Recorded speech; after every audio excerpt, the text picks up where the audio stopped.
ಇನ್ನು ಮಂಡ್ಯದಲ್ಲಿ ಆಪರೇಷನ್ ಕಮಲ ನಡೆಯುತ್ತಾ ನೋಡಬೇಕಾಗುತ್ತೆ. ಜೆಡಿಎಸ್ ಹಾಗೇನೆ ಕಾಂಗ್ರೆಸ್ನ ಹಲವರು ಬಿಜೆಪಿ ಸೇರಲಿದ್ದಾರೆ ಅಂತ ಒಂದು ಮಾಹಿತಿ ಸಿಕ್ಕಿದೆ. ಈ ಬಗ್ಗೆ ಸುಳಿವನ್ನ ಕೊಟ್ಟಿದ್ದಾರೆ ಯೋಗೇಶ್ವರ್. ಈಗ ನಮ್ಮ ಪಕ್ಷ ವೀಕ್ ಇರುವಂತ ಕಡೆಯಲ್ಲಿ ಬೇರೆಯವರನ್ನ ನಾವು ಕರ್ಕೊಂಡು ಬರ್ತೀವಿ. ಹಳೆಯ ಮೈಸೂರು ಭಾಗದಲ್ಲಿ ಹಲವರು ನಮ್ಮ ಪಕ್ಷ ಅಂದ್ರೆ ಯೋಗೇಶ್ವರ್ ಅವರು ಹೇಳಿರೋದು ಬಿಜೆಪಿ ಪಕ್ಷಕ್ಕೆ ಬರ್ತಾರೆ ಅಂತ ಹೇಳಿ ಮಂಡ್ಯದಲ್ಲಿ ಮಾಜಿ ಸಚಿವ ಯೋಗೇಶ್ವರ್ ಅವರು ಹೇಳಿಕೆಯನ್ನ ಕೊಟ್ಟಿದ್ದಾರೆ.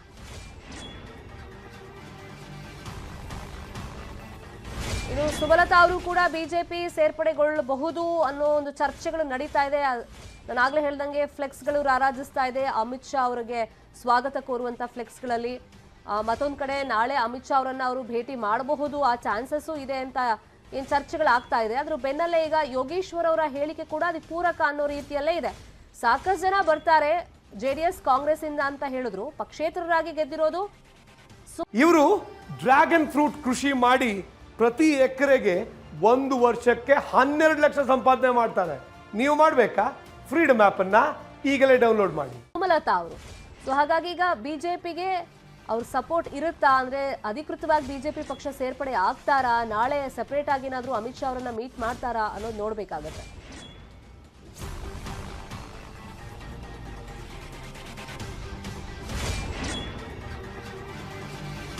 ಒಂದು ಕಡೆ ಅಮಿತ್ ಶಾ ಅವರ ಪ್ಲಾನ್ ಇರೋದು ಅಂದ್ರೆ ರಾಜ್ಯ ಬಿಜೆಪಿ ನಾಯಕರು ಈ ತರ ಪ್ಲಾನ್ ಮಾಡ್ಕೊಂಡಿರೋದು ಒಂದೊಂದು ಭಾಗಕ್ಕೆ ಹೈಕಮಾಂಡ್ ನಾಯಕರನ್ನ ಕರೆಸಿ ಬೇರೆ ಬೇರೆ ರೀತಿಯಲ್ಲಿ ಸ್ಟ್ರಾಟಜಿಗಳನ್ನ ಮಾಡೋದು. ಒಕ್ಕಲಿಗರ ಓಲೈಕೆ ಪ್ಲಾನ್, ಹಳೆ ಮೈಸೂರು ಟಾರ್ಗೆಟ್ ಅನ್ನ ಈಗ ಅಮಿತ್ ಶಾ ಅವ್ರ ಮುಖಾಂತರ ಮಾಡಿಸ್ತಾ ಇದ್ದಾರೆ ರಾಜ್ಯ ಬಿಜೆಪಿ ನಾಯಕರು. ಬಳ್ಳಾರಿ ನಗರದಲ್ಲಿ ಸ್ಪರ್ಧೆ ಮಾಡ್ತಾರಾ ರೆಡ್ಡಿ ಪತ್ನಿ ಅನ್ನೋದನ್ನ ನೋಡ್ಬೇಕಾಗುತ್ತೆ. ಬಳ್ಳಾರಿ ನಗರದಿಂದ ರೆಡ್ಡಿ ಪತ್ನಿ ಅರುಣಾ ಲಕ್ಷ್ಮಿ ಕಣಕ್ಕೆ ಇಳಿಯುವಂತ ಚಾನ್ಸಸ್ ಇದೆ. ಜನವರಿ 11ನೇ ತಾರೀಕು ಬಳ್ಳಾರಿಯಲ್ಲಿ ರೆಡ್ಡಿ ಪಕ್ಷದಿಂದ ದೊಡ್ಡ ಮಟ್ಟದಲ್ಲಿ ಒಂದು ಸಮಾವೇಶವನ್ನ ಹಮ್ಮಿಕೊಂಡಿದ್ದಾರೆ. ಈಗ 11ನೇ ತಾರೀಕು ರೆಡ್ಡಿ ಹುಟ್ಟುಹಬ್ಬ ಹಿನ್ನೆಲೆಯಲ್ಲಿ ಬಳ್ಳಾರಿಯಲ್ಲಿ ಆ ಸಮಾವೇಶ ನಡೆಯುತ್ತೆ. ಆದರೆ ರೆಡ್ಡಿ ಬಳ್ಳಾರಿ ಪ್ರವೇಶಕ್ಕೆ ಸುಪ್ರೀಂ ಕೋರ್ಟ್ ನಿರ್ಬಂಧವನ್ನ ಹೇರಿರುವಂತ ಹಿನ್ನೆಲೆಯಲ್ಲಿ ಸಮಾವೇಶದ ನೇತೃತ್ವವನ್ನು ವಹಿಸ್ತಾರೆ ರೆಡ್ಡಿ ಪತ್ನಿಯವರು ಅರುಣಾ.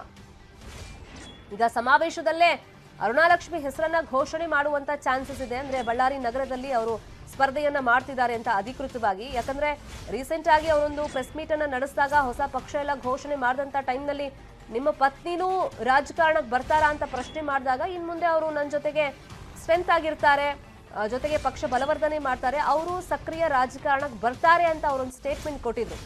ಸೊ ಅದೊಂದು ಹಿಂಟ್ ಕೊಟ್ಟಂಗೆ ಆಗಿತ್ತು.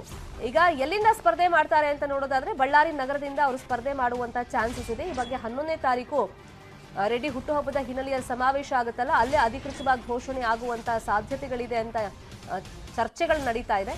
ಈಗ ಬಳ್ಳಾರಿಯಲ್ಲಿ ಹೆಚ್ಚು ಪ್ರಭಾವಿಯಾಗಿದ್ದಾರೆ ಜನಾರ್ದನ್ ರೆಡ್ಡಿ, ಅದನ್ನೇನು ಬಿಡಿಸಿ ಹೇಳಬೇಕಾಗಿಲ್ಲ. ಹಾಗಾಗಿ ಬಳ್ಳಾರಿ ನಗರದಿಂದ ಅವ್ರಿಗೆ ಸ್ಪರ್ಧೆ ಮಾಡೋಕ್ಕಾಗಲ್ಲ. ಕಾರಣ ಸುಪ್ರೀಂ ಕೋರ್ಟ್ನಿಂದ ನಿರ್ಬಂಧ ಇರೋದು, ಅಲ್ಲಿ ಅವ್ರು ಹೋಗಂಗಿಲ್ಲ ಅಂತ ಹೇಳ್ಬಿಟ್ಟು. ಹಾಗಾಗಿ ಅವ್ರ ಪತ್ನಿಯನ್ನ ಬಳ್ಳಾರಿ ನಗರದಿಂದ ರಾಜಕೀಯ ಪ್ರವೇಶ ಮಾಡಿಸೋದಕ್ಕೆ ಬೇಕಾದಂತ ತಯಾರಿಗಳು ನಡೀತಾ ಇದೆ.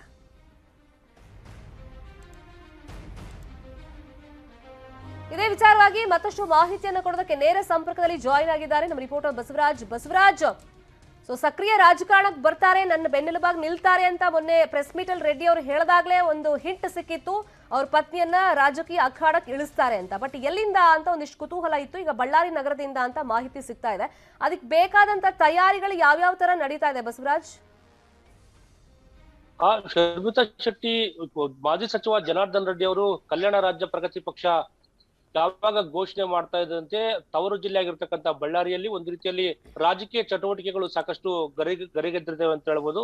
ಅದರಲ್ಲೂ ಜನಾರ್ದನ್ ರೆಡ್ಡಿ ಅವರ ತವರು ಜಿಲ್ಲೆ ಬಳ್ಳಾರಿ, ಇಲ್ಲಿ ತಮ್ಮ ಪ್ರಾಬಲ್ಯವನ್ನ ಮುಂದೆ ಕೂಡ ಮುಂದುವರಿಸಿಕೊಂಡು ಹೋಗ್ಬೇಕು ಅನ್ನೋ ನಿಟ್ಟಿನಲ್ಲಿ ಕೂಡ ಜನಾರ್ದನ್ ರೆಡ್ಡಿ ಅವರ ರಾಜಕೀಯ ಲೆಕ್ಕಾಚಾರ ಕೂಡ ಆಗಿರ್ತಕ್ಕಂಥದ್ದು. ಆ ಹಿನ್ನೆಲೆಯಲ್ಲಿ ಈಗಾಗಲೇ ಕೊಪ್ಪಳದ ಗಂಗಾವತಿಯಲ್ಲಿ ಕೂಡ ಜನಾರ್ದನ್ ರೆಡ್ಡಿ ಅವರು ಅಲ್ಲಿ ಸ್ಪರ್ಧೆ ಮಾಡ್ತೀನಿ ಅಂತ ಘೋಷಣೆಯನ್ನು ಕೂಡ ಮಾಡಿದ್ರು. ಆದ್ರೆ ಅವರ ಪತ್ನಿ ಅರುಣಾ ಲಕ್ಷ್ಮಿ ಏನಿದ್ದಾರೆ ಅವರನ್ನು ಕೂಡ ಸಕ್ರಿಯ ರಾಜಕೀಯದಲ್ಲಿ ಮುಂದುವರಿತಾರೆ ಅನ್ನೋ ಒಂದು ಹೇಳಿಕೆಯನ್ನ ಕೂಡ ಪತ್ರಿಕಾಗೋಷ್ಠಿಯಲ್ಲಿ ಜನಾರ್ದನ್ ರೆಡ್ಡಿ ಅವರು ಹೇಳಿರ್ತಕ್ಕಂಥದ್ದು. ಆ ಒಂದು ದೃಷ್ಟಿ ಇಟ್ಕೊಂಡು ಬಳ್ಳಾರಿಯಲ್ಲಿ ನಗರದಲ್ಲಿ ಕೂಡ ಸಾಕಷ್ಟು ಚರ್ಚೆ ಆಗ್ತಾ ಇದೆ. ಅರುಣಾ ಲಕ್ಷ್ಮಿ ಅವರೇ ಬಳ್ಳಾರಿ ನಗರದಿಂದ ಬಸವರಾಜ್ ಒಂದು ಪ್ರಶ್ನೆ ಸಹಜವಾಗಿ ಮೂಡುತ್ತೆ. ಈಗ ಹೊಸ ಪಕ್ಷ ಘೋಷಣೆ ಮಾಡಿದಾಗ್ಲೇ ರೆಡ್ಡಿ ಅವರು ಹೇಳಿದ್ರು, ತಮ್ಮ ಆಪ್ತ ವಲಯದಲ್ಲಿ ಗುರುತಿಸ್ಕೊಂಡಿರೋರು ತಮ್ಮ ಸಹೋದರರಿಗೆ ನಾನು ಫೋರ್ಸ್ ಮಾಡಲ್ಲ, ರಾಜಕೀಯ ಜೀವನ ಬೇರೆ ಸಂಬಂಧಗಳು ಬೇರೆ ಅಂತ ಹೇಳ್ಕೊಂಡಿದ್ರು. ಈಗ ಬಳ್ಳಾರಿಯಲ್ಲಿ ಅಟ್ ಪ್ರೆಸೆಂಟ್ ನಗರದಲ್ಲಿ ಶಾಸಕರಾಗಿರೋರು ಸೋಮಶೇಖರ್ ರೆಡ್ಡಿ ಅವರು.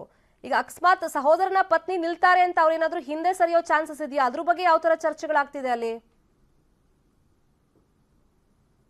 ಈಗ ಬಳ್ಳಾರಿ ನಗರದಲ್ಲಿ ಮಾಜಿ ಸಚಿವ ಜನಾರ್ದನ್ ರೆಡ್ಡಿ ಅವರ ಪತ್ನಿ ಈ ಒಂದು ಏನು ಕಲ್ಯಾಣ ರಾಜ್ಯ ಪ್ರಗತಿ ಪಕ್ಷದಿಂದ ಸ್ಪರ್ಧೆ ಮಾಡಿದ್ರೆ, ಆದ್ರೆ ಇಲ್ಲಿ ಹಾಲಿ ಶಾಸಕರಾಗಿರ್ತಕ್ಕಂಥದ್ದು ಜನಾರ್ದನ್ ರೆಡ್ಡಿ ಅವರ ಸಹೋದರ ಬಿಜೆಪಿಯ ಸೋಮಶೇಖರ್ ರೆಡ್ಡಿ ಅವರು. ಆದ್ರೆ ಅವರ ರಾಜಕೀಯ ನಡೆ ಏನಾಗಿರುತ್ತೆ ಅನ್ನೋದು ಕೂಡ ಸಾಕಷ್ಟು ಕುತೂಹಲ ಕೂಡ ಕಳಿಸಿರ್ತಕ್ಕಂಥದ್ದು. ಯಾಕಂತಂದ್ರೆ ಜನಾರ್ದನ್ ರೆಡ್ಡಿ ಅವರು ಪಕ್ಷ ಘೋಷಣೆ ಮಾಡಿದ್ರು ಕೂಡ ಅವರ ಆಪ್ತ ಸ್ನೇಹಿತ ಇರ್ತಕ್ಕಂಥ ಶ್ರೀರಾಮುಲು ಆಗಿರ್ಬೋದು, ಜೊತೆಗೆ ಹಿರಿಯ ಸಹೋದರ ಆಗಿರ್ತಕ್ಕಂಥ ಸೋಮಶೇಖರ್ ರೆಡ್ಡಿ, ಕರುಣಾಕರ್ ರೆಡ್ಡಿ ಇವ್ರು ಯಾರು ಕೂಡ ಜನಾರ್ದನ್ ರೆಡ್ಡಿ ಅವ್ರ ಜೊತೆಗೆ ಇದುವರೆಗೂ ಕೂಡ ಗುರುತಿಸಿಕೊಂಡಿಲ್ಲ. ಬಿಜೆಪಿಯಲ್ಲೇ ಮುಂದುವರ್ತೀವಿ ಅನ್ನೋ ಹೇಳಿಕೆಯನ್ನು ಕೂಡ ಕೊಟ್ಟಿದ್ದಾರೆ.